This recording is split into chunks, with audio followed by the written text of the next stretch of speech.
Hello students, कैसे हैं आप लोग? बढ़िया, मैं भी बढ़िया। आप लोग पढ़ रहे हैं फिजिक्स। मैं हूं डॉक्टर RBS सेंगर और इस चैनल का नाम है Sengar EDU doctor RBS Sengar. ठीक है, हम लोग डायमेंशनल एनालिसिस डिस्कस कर रहे थे। बहुत सारी क्वांटिटी की डायमेंशनल एनालिसिस हम लोगों ने देखी हुई है। आज हम लोग स्टार्ट करते हैं डायमेंशनल एनालिसिस। कहाँ से? Stephen's constant. स्टीफन्स कांस्टेंट को हम लोग सिग्मा से रिप्रेजेंट करते हैं। ठीक है, चलिए लिखना चाहें तो लिख लीजिए। According to Stefan's law the energy radiated per second, ध्यान दीजिएगा, energy radiated per second word पर हाईलाइट करिएगा। Per second is defined as, ठीक है, तो ये तो एनर्जी रेडिएटेड पर सेकेंड हो गया। This is Stefan's constant, this is area and this is temperature. ठीक है, तो हमें स्टीफन्स कांस्टेंट का निकालना है डायमेंशन। इसका डायमेंशन हमें निकालना है, कैसे आएगा? ठीक है, तो सबसे पहले एनर्जी रेडिएटेड पर सेकंड, इसका डायमेंशन हम निकाल लेते हैं। मैं ईडेस का अलग से कैलकुलेट कर देता हूँ। देखो एनर्जी का क्या होता है, एनर्जी रेडिएटेड पर सेकंड है ना, तो इसका मतलब ईडेस का जो डायमेंशन होगा क्या हो जाएगा, mL2T-2। ये तो एनर्जी का था, पर सेकंड लगा हुआ है यानी टी नीचे आ जाएगा, तो इसका डायमेंशन क्या आ गया, mL2T-3। सही है, तो अब बिल्कुल आसान हो गया। अगर हम सिग्मा यहाँ से निकालना चाहें तो सिग्मा इज इक्वल टू क्या आ जाएगा, ईडेस अपॉन A T⁴, यानी सिग्मा की जो डायमेंशन होगी क्या हो जाएगा, energy radiated per second mL2T-3 divided by area. Area का क्या होता है, L², और टेम्परेचर का यहाँ पर T⁴ लिखा हुआ है, तो कितना आ जाएगा, K यूज किया था हमने, तो K⁴ आ जाएगा। ठीक है, और इसकी डायमेंशन आ जाएगी, देखो L² से L² खचाक हो जाएगा, और इसकी डायमेंशन आ जाएगी MT-3 K⁴ -4। ठीक है, इसको नोट कर लीजिए आप लोग जल्दी से। ये हो गया स्टीफन्स कांस्टेंट का। चल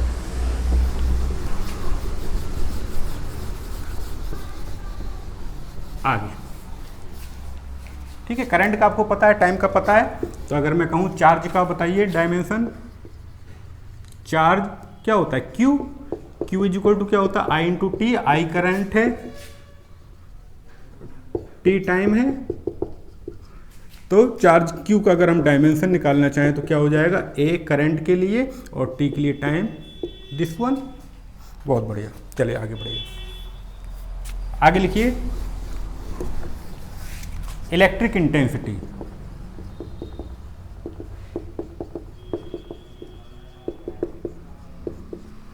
इलेक्ट्रिक इंटेंसिटी की डेफिनेशन लिखना चाहें तो डेफिनेशन आप लोग वीडियो स्लो करके लिख लीजिएगा।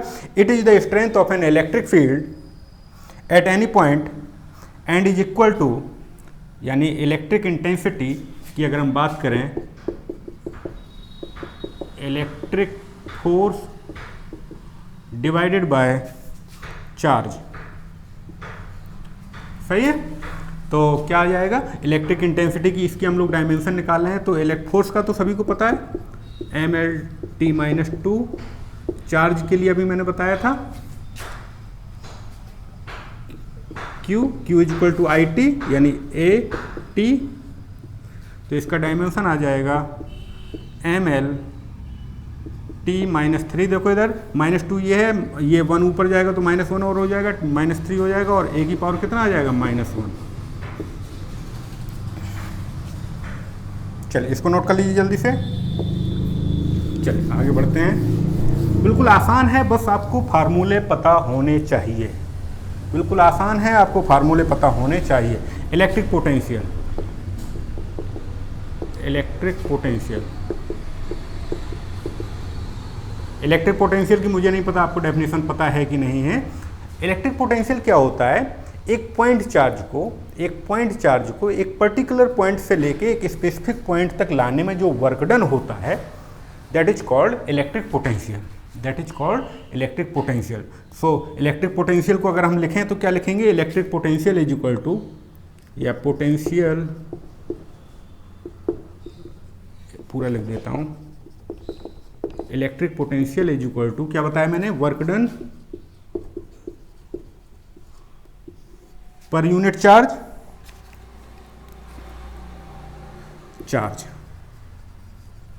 तो हाँ क्या हो जाएगा बताओ भाई, work done per unit charge,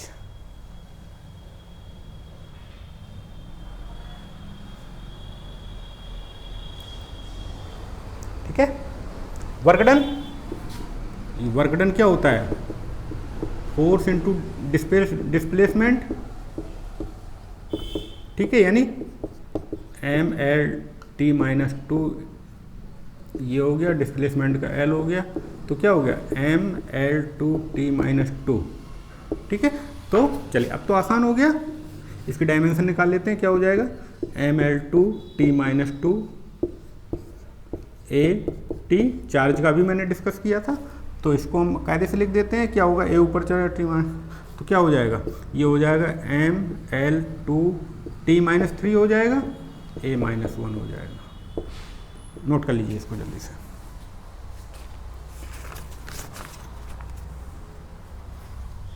से, नोट करिए, बिल्कुल आसान सा है, बस फार्मूले आपको पता होने चाहिए। चलिए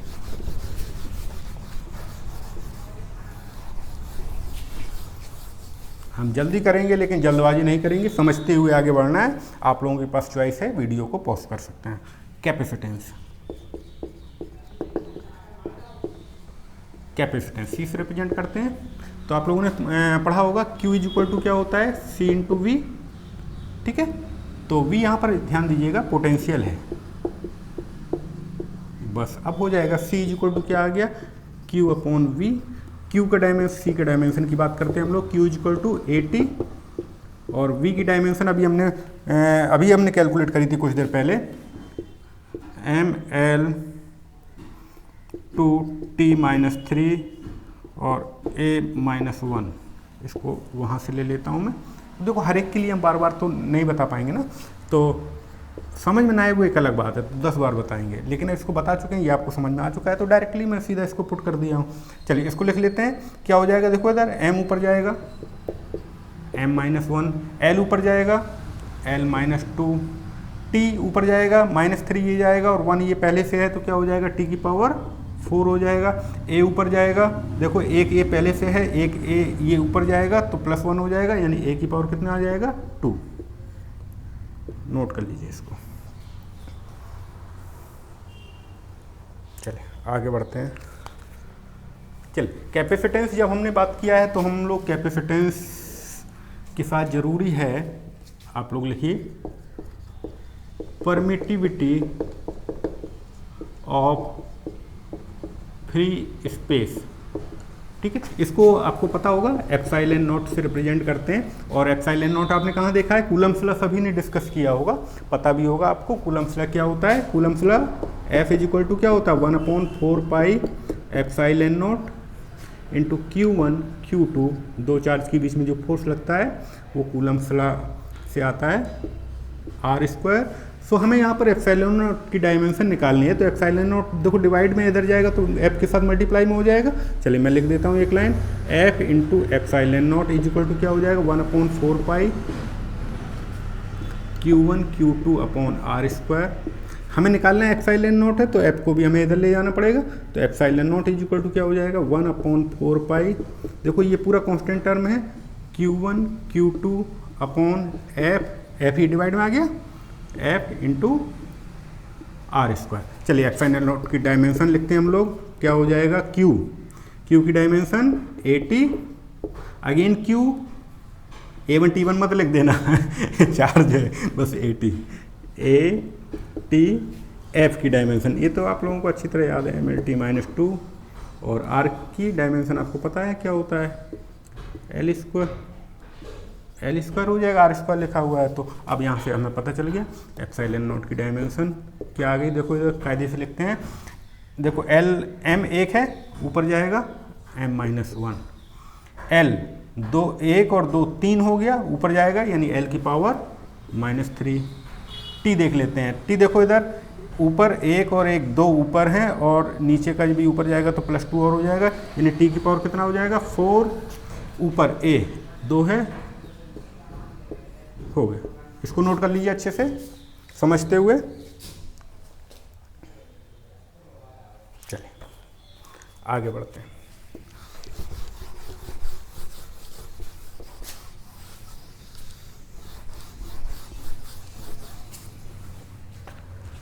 electric dipole moment, electric dipole moment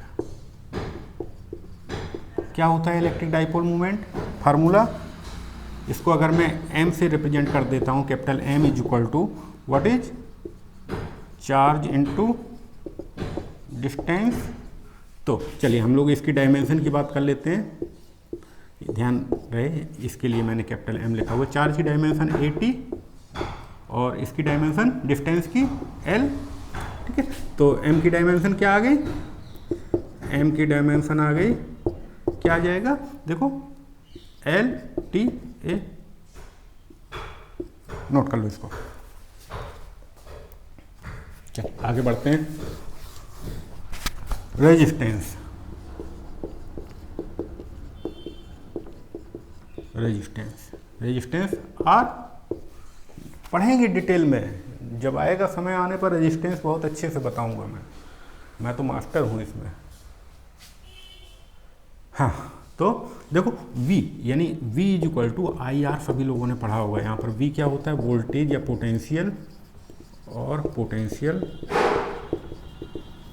I current, R resistance है।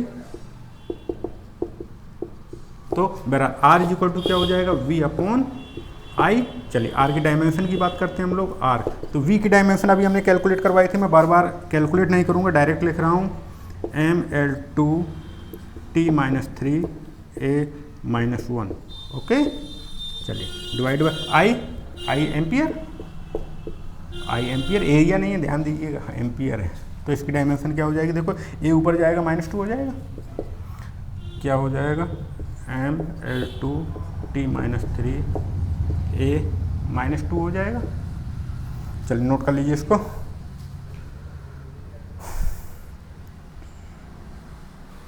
हो गया। चलिए मुझे मिटाने में बहुत मज़ा आता है, बोर्ड खाली है लेकिन मैं मिटा के ही लिखता हूँ।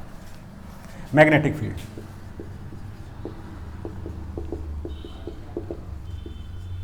मैग्नेटिक फील्ड बी की डायमेंशन निकालनी है हमें।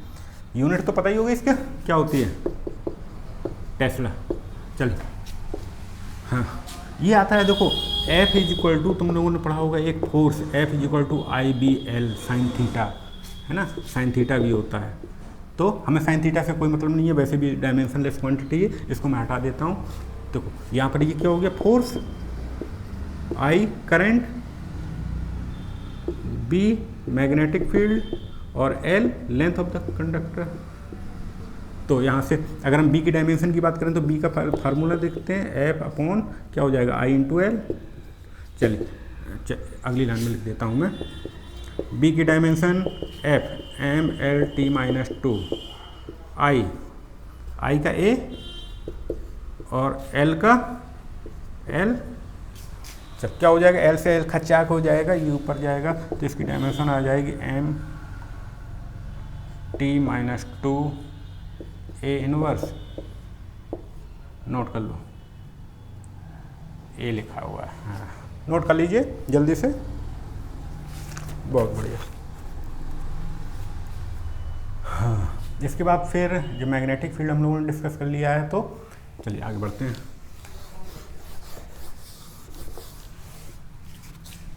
कोफिशिएंट ऑफ, मैं सेल्फ इंडक्शन की डायमेंशन कैलकुलेट करवा रहा हूँ। अगर म्यूचुअल पूछा जाएगा तो डायमेंशन तो एक ही होगी। चलिए फ्लक्स इज इक्वल टू, देखो फाई इज इक्वल टू, ये आपको flux is equal to, phi तो फ्लक्स होता है ना, फ्लक्स की भी हम निकाल सकते हैं। फाई इज इक्वल टू क्या होता है, बी इंटू ए एरिया है, ध्यान दीजिएगा, बी मैग्नेटिक फील्ड। और फाई इज इक्वल टू एक और फार्मूला होता है, phi is equal to L into I, ये है कोफिशिएंट ऑफ सेल्फ इंडक्शन। ठीक है, ये तो फ्लक्स लिखा हुआ है, और आई क्या है, करंट।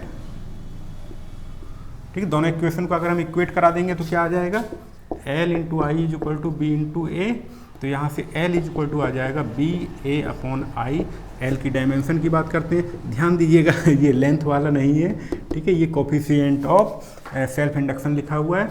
चल बी की डायमेंशन अभी हम लोगों ने कैलकुलेट करी थी, अभी करी थी, मैं डायरेक्ट लिख रहा हूँ, M T minus to A minus one. ए पता है आपको, आई की डायमेंशन ए होती है, ये भी पता है। तो एल की डायमेंशन क्या आ गई, डायरेक्ट लिखेंगे हम लोग, एम, देखो एम एज इट इज है, एल 2 लिखा हुआ है, टी माइनस टू और ए की पावर माइनस टू हो जाएगा। देखो इधर 1 ऊपर आ जाएगा, माइनस 1 पहले से है, माइनस 2 हो जाएगा। चलिए आगे बढ़ते हैं, इसको नोट कर लीजिए जल्दी से।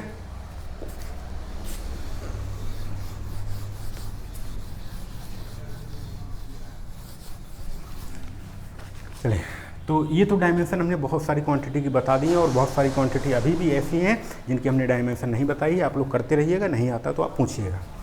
बस आपको ध्यान रखना है फार्मूला सही हो और वर्ड ध्यान दीजिएगा। जैसे अभी मैंने बताया था ना, एनर्जी रेडिएटेड पर सेकेंड, तो एनर्जी की अलग है, एनर्जी रेडिएटेड पर सेकेंड की अलग है। ये बस हमें ध्यान रखना है। चलिए हम लोग न्यूमेरिकल प्रैक्टिस स्टार्ट करते हैं। न्यूमेरिकल प्रैक्टिस में सबसे पहले लिखेंगे एक एग्जाम्पल। देखो L2 दिया हुआ है, L2 मतलब लेंथ है, अभी मैं बता दूंगा, L1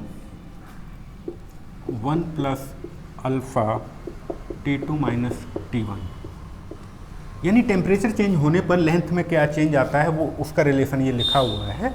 और मतलब ये बाद वाली लेंथ है, ये भी लेंथ है, ये भी लेंथ है, ठीक है, और ये अल्फ़ा को कांस्टेंट लिखा हुआ है, ये टेम्परेचर चेंज है, टेम्परेचर चेंज, ठीक है। तो बहरहाल हमें क्या करना है, इसमें क्वेश्चन लिख लीजिएगा, determine the dimension of alpha. Alpha की डायमेंशन हमें निकालनी है, बिल्कुल आसान है। वही हमें जो स्टार्टिंग वाला कॉन्सेप्ट मैंने बताया था कि सेम डायमेंशन की क्वांटिटी को ऐड या सब्ट्रैक्ट कर सकते हैं, वही यहाँ पर यूज होने वाला है। बहुत लोगों को समझ में आ गया होगा। पहले हम रिलेशन को थोड़ा अच्छी तरह लिख लेते हैं। L2 इज इक्वल टू क्या आ जाएगा, L1 plus alpha L1 T2 minus T1। देखो इधर जो डायमेंशन L2 की होगी, मतलब L, इसकी डायमेंशन क्या है L, इसकी डायमेंशन क्या है L, और इस पूरी क्वांटिटी की डायमेंशन कितनी है, पूरी क्वांटिटी की, ध्यान दीजिएगा, ठीक है। तो अब हमें आसान है, अब तो हमें पता चली गया, यानी अल्फ़ा T2 माइनस T1 इसकी जो डायमेंशन है that is equal to L, ठीक है। तो अल्फ़ा की डायमेंशन हमें निकालनी है, तो अल्फ़ा का मैं ऐसे लिख लेता हूँ, T2 माइनस T1 का आपको पता है क्या होता है, T2 माइनस T1 के, देखो टेम्परेचर डिफरेंस है, तो टेम्परेचर डिफरेंस के लिए या टेम्परेचर के लिए K यूज किया था, K लिख दिया मैंने। हाँ, एक गलती हो गई यहाँ पर, अल्फ़ा L1 भी लिखा हुआ था, अल्फ़ा L1, ठीक है। तो उसमें कंफ्यूज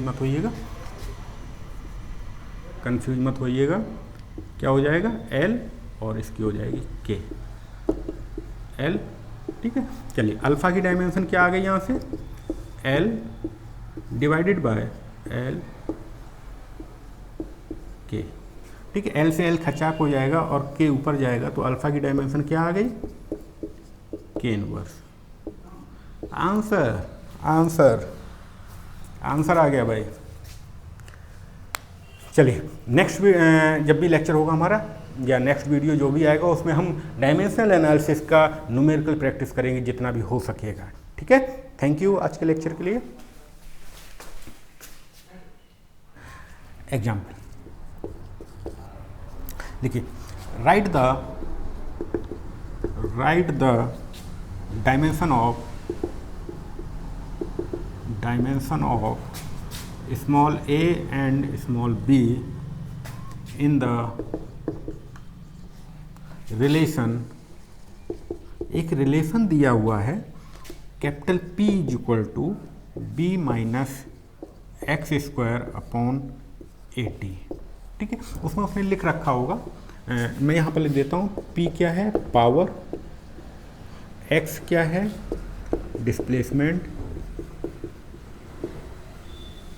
और t क्या है टाइम, ठीक है। बिल्कुल आसान सा है, कुछ नहीं है इसमें। देखें, देखो इधर, इसमें मैंने यहाँ पर 1 कर दिया, क्रॉस मल्टीप्लाई कर दिया, तो क्या हो जाएगा P into 80 is equal to B minus x square. एक रिलेशन आ गया। अब आपको पता होगा डायमेंशनल एनालिसिस में क्या होता है, हर टर्म का डायमेंशन सेम होता है, बस हो गया। अगर ये आपको पता है कि हर टर्म का डायमेंशन सेम है तो फिर इसमें कुछ बचता नहीं है, ठीक है। चलिए, यानी जितना डायमेंशन इस पूरी क्वांटिटी का है उतना ही इस पूरी क्वांटिटी का है और इतना ही इस पूरी क्वांटिटी का है, क्योंकि मैंने बताया हुआ है कि सेम डायमेंशन की क्वांटिटी को ही हम ऐड या सब्ट्रैक्ट कर सकते हैं। तो इसमें किसी भी एक क्वांटिटी का तुम्हें डायमेंशन दिखाई दे रहा होगा, बिल्कुल दे रहा होगा। देखो इधर मैंने लिखा हुआ है x, यहाँ पर डिस्प्लेसमेंट है, यहाँ पर क्या लिखा हुआ है एक्स स्क्वायर लिखा हुआ है, इसका मतलब एक्स स्क्वायर का डायमेंशन क्या हो गया एल स्क्वायर। इसका मतलब है ये एल स्क्वायर यही इस टर्म का डायमेंशन होगा और यही इस पूरे टर्म का डायमेंशन होगा, यानी बी का डायमेंशन तो हमें देखते ही पता चल गया, बी का डायमेंशन कितना आ गया एल स्क्वायर L2। अब हमें निकालना है इसका ए का और अभी निकालना है हमें, तो क्या करेंगे हम, देखो इधर पूरी क्वांटिटी पी ए टी का डायमेंशन हमें पता चल गया, कितना आ गया एल स्क्वायर। देखो पी क्या है पावर का तो आपको पता होना चाहिए भाई, ए का डायमेंशन हमें निकालना है, ए का मैंने अलग कर दिया, टी का तो पता ही होता है। बस अब तो कुछ नहीं रह गया है, क्या ए का डायमेंशन देखो क्या हो जाएगा एल स्क्वायर तो ऊपर आ गया, नीचे M L square T minus 3 a था और टी ये भी डिवाइड में आ जाएगा, टी ये भी डिवाइड में जाएगा। तो ए का डायमेंशन बताओ आप लोग क्या हो जाएगा, ए का डायमेंशन बिल्कुल आसान है, देखो एल स्क्वायर से एल स्क्वायर खचाक हो जाएगा, एम ऊपर जाएगा एम माइनस 1, टी की पावर देखो यहाँ पर -3 ये है, एक ये प्लस का है, तो क्या हो टी की पावर -2 बचेगा या टी की पावर 2 बचेगा,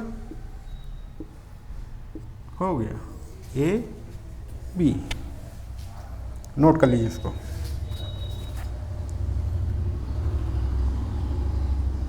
नोट कर लीजिए, आसान सा न्यूमेरिकल है। और कुछ और करते हैं,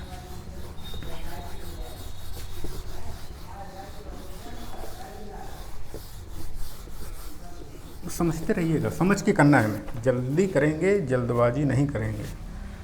चलिए एक एग्जाम्पल और लेते हैं, the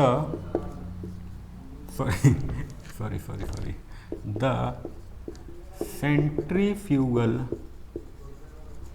force F depends upon mass, velocity and radius of the circle. Determine the relation for F, ठीक है। बिल्कुल आसान सा न्यूमेरिकल लिखा हुआ है, सेंट्रीफ्यूगल फोर्स F है, ठीक है, आपको पता होगा क्या होता है। F तो किस पर डिपेंड कर रहा है, मास, वेलोसिटी और रेडियस, ठीक है। Determine the relation for F, यानी F लिखा हुआ है, F is directly proportional to किसके लिखा हुआ है, मास, यानी कुछ नहीं पता है तो हमने लिख दिया x, वेलोसिटी v y, ठीक है, और रेडियस z, तो क्या हो जाएगा F is equal to k m की पावर x, v की पावर y और r की पावर z, ठीक है। तो डायमेंशनल एनालिसिस की हेल्प से सॉल्व करना है। अब मैंने बताया हुआ पहले भी कि जितने भी टर्म एक इक्वेशन में लिखे होते हैं सभी की डायमेंशन सेम रहती है। तो f की डायमेंशन तो आप लोग मास्टर हैं f की डायमेंशन में, तो है ना। M L T minus two. ये देखो, ये डायमेंशनलेस क्वांटिटी है, कांस्टेंट है, इसका हमें कोई काम नहीं है यहाँ पर। डायमेंशन की हम लोग बात कर रहे हैं, एम मास होता है, मास का आपको पता है क्या होता है, वी का पता है L T minus one Y, ठीक है। और आर, आर रेडियस है, रेडियस का मतलब लेंथ, जेड। चलो इसको थोड़ा सा कायदे से लिख लेते हैं, M L T minus two is equal to M की पावर एक्स। देखो एम की पावर तो और कुछ है नहीं, तो एम की पावर एक्स आ गया। एल, एल की पावर देखो यहाँ से एल की पावर वाई आया, यहाँ से एल की पावर जेड आया, तो कितना हो जाएगा, एल की power Y plus Z. T की पावर कितना हो जाएगा, देखो और केवल एक ही जगह है, माइनस वन की पावर वाई, यानी टी की पावर कितना हो गया, माइनस वाई। ठीक है। अब इसके बाद क्या लिखेंगे, कंपेयरिंग द डायमेंशन, है ना। आप लोग पूरा स्टेटमेंट लिखिएगा कि लेफ्ट हैंड साइड और राइट हैंड साइड की डायमेंशन कंपेयर करने पर क्या आता है। देखो इधर इस साइड देखते हैं, लेफ्ट हैंड साइड में एम की पावर कितनी है, वन, कुछ नहीं लिखा मतलब वन। एल की पावर कितना लिखा हुआ है, वन। टी की पावर लिखा हुआ है माइनस टू। तो एक्स इज इक्वल टू क्या हो जाएगा, x is equal to one. y plus Z is equal to कितना हो जाएगा, देखो एल की पावर y प्लस जेड है ना, वन लिखा हुआ है तो वन हो जाएगा, बस हो गया। हाँ, ये t की पावर देखो यहाँ कितना लिखा है, माइनस वाई, और यहाँ पर लिखा हुआ है माइनस टू, यानी minus Y is equal to कितना आ जाएगा, माइनस टू, यानी y इज इक्वल टू कितना आ जाएगा, टू। x यहाँ से पता चल गया था, y यहाँ से पता चल गया, यहाँ इस रिलेशन से हम लोग देख लेते हैं, y plus Z is equal to क्या लिखा हुआ था, वन लिखा हुआ है, तो y की वैल्यू लिख दो, two plus Z is equal to one, यानी z इज इक्वल टू कितना आ जाएगा, वन माइनस टू, यानी माइनस वन, बस हो गया, हो गया। तो यहाँ से देखो क्या आ जाएगा, फार्मूला पर आते हैं।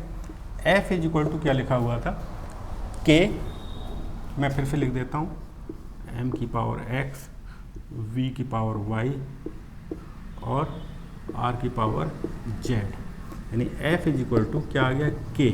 m की पावर कितना लिखा हुआ है, m की पावर आया है one, x is equal to one आया है, v वेलोसिटी v की पावर कितना आया है, v की पावर आया है, कहाँ गया, y है ना, तो y की वैल्यू कितनी आई है, y की वैल्यू टू है, टू।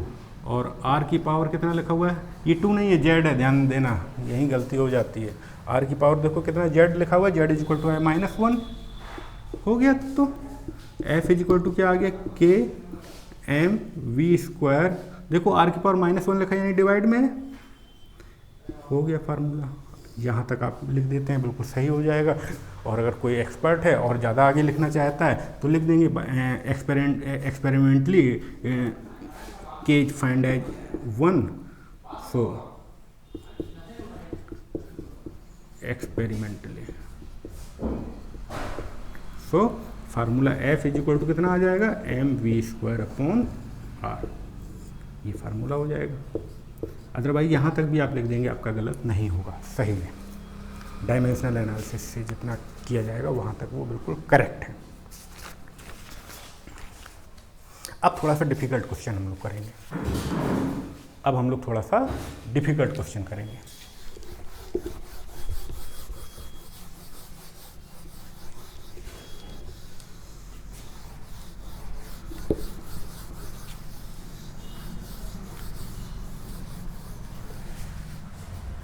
चलिए एग्जाम्पल लिख लीजिए।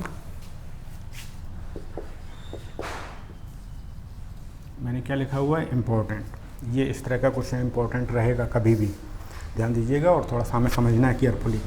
लिखिए, if velocity time, if word बहुत इंपॉर्टेंट है इस क्वेश्चन में, time and force were chosen as basic, मैं यहाँ पर लिख देता हूँ फंडामेंटल मतलब इनको चूज किया गया कि यही फंडामेंटल है, लिख के दे दिया उसने। अब जब उसने लिख के दे दिया तो हमें यही लेके चलना पड़ेगा। Basic quantities,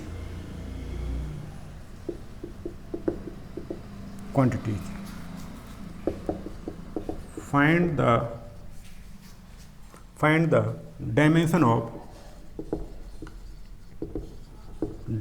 of mass and energy. Question पहले एक बार और देखते हैं, हम लोग अच्छी तरह पढ़ेंगे। इफ, बहुत इंपॉर्टेंट है, if velocity, time and force, यानी वेलोसिटी, टाइम और फोर्स को क्या ले लिया गया, फंडामेंटल। ठीक है, तो मैंने वेलोसिटी के लिए लिखा, वेलोसिटी मैंने स्मॉल v लिख दिया, टाइम t लिख दिया, और फोर्स को मैंने लिख दिया f। These are the fundamental quantities as given here. ठीक है, उसने कह रखा है कि ये फंडामेंटल क्वांटिटी हमें लेनी है, और इनको मानते हुए अब हमें, वैसे तो आपको पता है मास फंडामेंटल, नहीं, यहाँ पर मास फंडामेंटल, मास की हमें निकालना है डायमेंशन। तो find the dimension of mass and energy. बिल्कुल आसान सा है। चलिए आगे बढ़ते हैं हम लोग। Solution, force is equal to क्या होता है, force is equal to mass, F is equal to m into a होता है ना। भाई फार्मूले तो देखो आपको पता होने चाहिए। मास, एक्सीलरेशन क्या होता है, वेलोसिटी डिवाइडेड बाय टाइम। ठीक है, अब हमें मास का निकालना है, मास निकालना है ना। तो देखो यहाँ से करके देखो जरा, मास इज इक्वल टू क्या आ जाएगा, मास इज इक्वल टू, देखो फोर्स में टाइम से मल्टीप्लाई हो जाएगा, यानी force into time divided by velocity,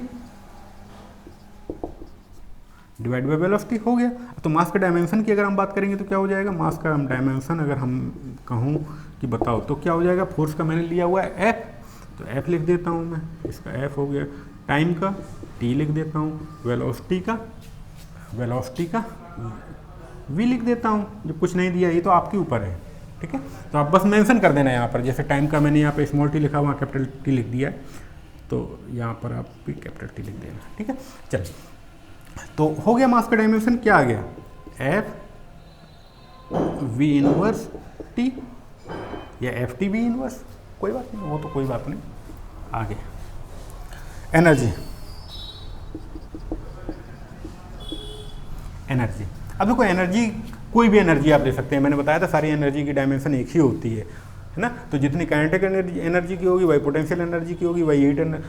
तो चलिए, तो एनर्जी की डायमेंशन मैंने कह दिया, सपोज हमने काइनेटिक एनर्जी में ले रहा हूँ, वही हमें मास का यूज़ करना है, तो मास का यूज़ कर लेते हैं। मास की डायमेंशन हम निकाल चुके हैं, तो हमें इजीली पता चल जाएगा। वेलोसिटी भी आ रहा है इसमें, है ना, तो mv², तो हाफ से तो हमें कोई मतलब है नहीं, डायमेंशनलेस,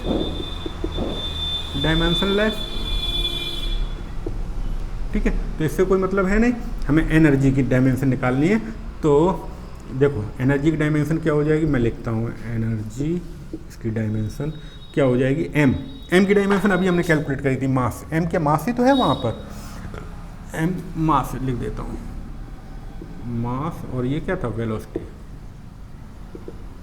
चलिए, तो एनर्जी की डायमेंशन क्या हो जाएगी, m की डायमेंशन ये लिखी हुई है, F V इनवर्स T, और वेलोसिटी की v², ये लिखा है ना, वेलोसिटी के लिए v यूज किया हो तो v² लिख दिए। चल, तो क्या हो जाएगा, देखो v -1 ये था, 2 यहाँ पर है, तो +1 अकेला बचेगा, तो क्या हो जाएगा, FVT हो गया। सारे क्वेश्चन ऐसे करने हैं, इस तरह का क्वेश्चन इंपॉर्टेंट रहता है, ये ध्यान दीजिएगा, इस तरह का क्वेश्चन इंपॉर्टेंट रहता है। और इस तरह के क्वेश्चन के लिए सबसे ज़्यादा जो इंपॉर्टेंट है वो है फार्मूले अगर आपको पता नहीं, भाई अगर यहाँ पर हमें फोर्स का फार्मूला पता नहीं होता तो हम ये क्वेश्चन नहीं कर पाएंगे। फोर्स का अगर हमें फार्मूला पता नहीं होता तो हम ये क्वेश्चन कर पाते क्या, नहीं कर पाते। चलिए आगे बढ़ते हैं हम लोग।